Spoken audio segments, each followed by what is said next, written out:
Today we are doing some delicious crispy rice, tuna tartar. Do them for canapé parties or for a lunch snack, or if you just love food like I do, and they're really tasty. So it starts off with some sushi rice, and basically to cook sushi rice, we're doing it a little bit differently. We did the ultimate bro bowl where we washed the rice, but for this one we really want to keep the starch intact because it's the starch which is going to hold the rice together. So when we cut it and fry it, it holds together. So basically you need to measure 1 mug of sushi rice, and then that goes into a pot. Okay, and then we just fill up that same mug with water. Add that in there. Okay, we're gonna season it with a little bit of salt.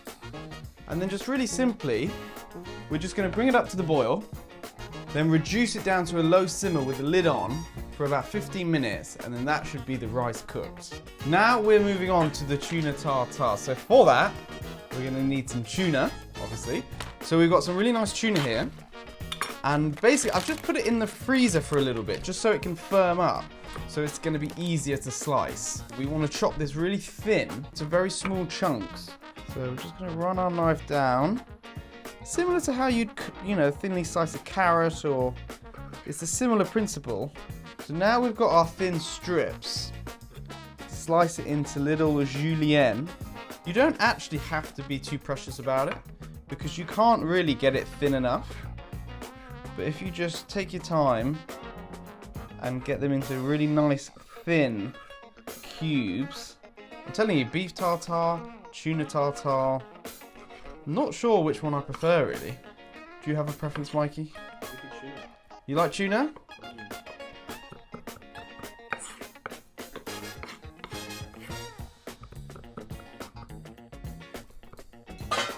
There we go. So, chopped tuna in a bowl isn't the sexiest. So we're gonna pimp it up with some thinly sliced spring onions, some coriander, garlic, ginger.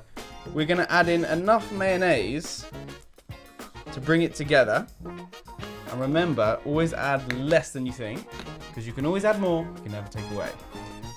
A little bit of sriracha. 2 shots of vodka. Touch of soy sauce, light soy sauce.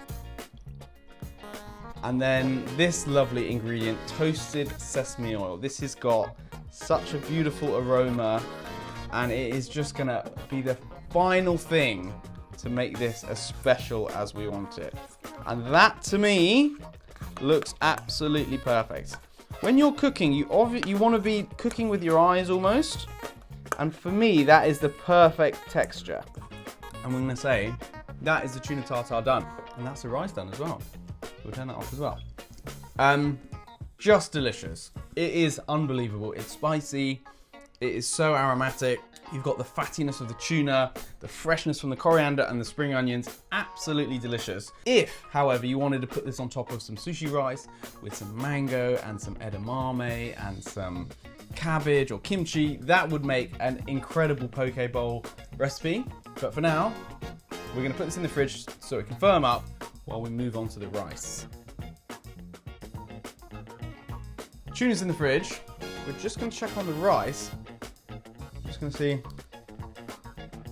Perfect. Now, we need to cool it down. So in order to do that, we need 2 identical trays.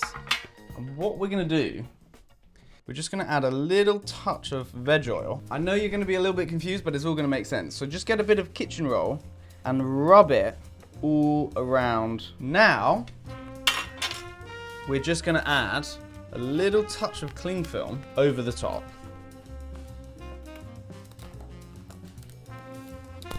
Now, the reason we've added the oil is just so that the cling film is gonna stick to the tray and we're not gonna get any air pockets. So once it's all completely stuck to the bottom, we're gonna add our sushi rice.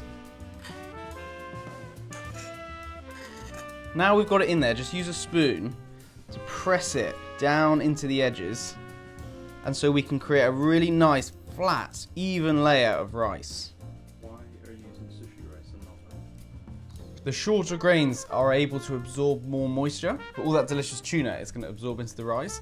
Also, it has a higher starch content, meaning it's more likely to stick together. Because what we're going to do is we're going to wrap this in cling film, refrigerate it overnight, we're going to portion it into rectangles, deep fry them, and that starch is essential because it's going to hold the rice together. Now, for food hygiene ratings, the best thing to do is to leave this until it becomes room temperature and then put it in the fridge. Leave it in the fridge overnight. We don't have time for that, so I've made one earlier. This is the one I've made earlier. And what you do, nice and confidently, pop it down. This is the start of our crispy rice journey. Oh, God, I'm stressed. We have our block of rice here. We're just going to use a knife to cut the edges off, just so we have really nice, clean lines. So sticky. Yeah, I think about that quick.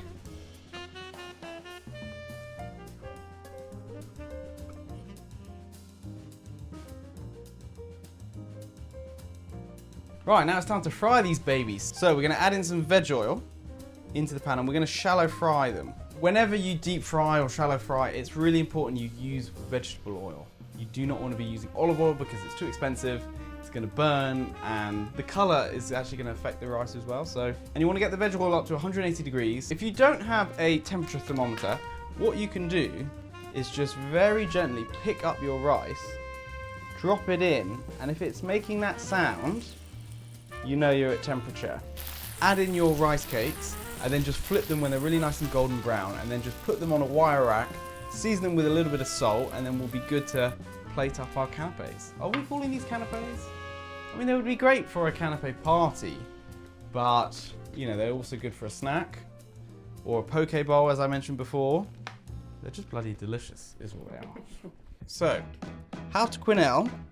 You get about half a tablespoon on your spoon. You use an identical spoon, and you basically want to push the mixture together, so you use the flat part of the spoon to create the shape.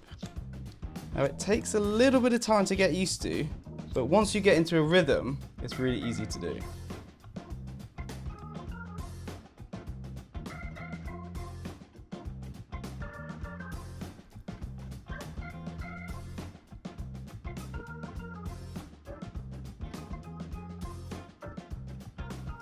I mean, they look extremely impressive, don't they?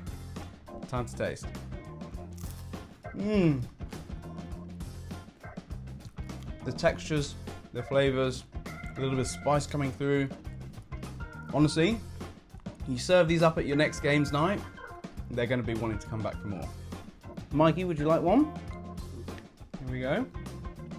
Here we go. Cheers, my friend. Here we go. And there we have it. That is my crispy rice with tuna tartar, perfect for any canapé party you want to host this year. Really quite simple when you break it down, but let me know what you think of the recipe down below. Comment if you liked it, give it a like, please subscribe, tell your friends about us. We make kind of fun videos all the time. But thanks for watching. Cheers. Ooh, spicy. But I don't handle spice well.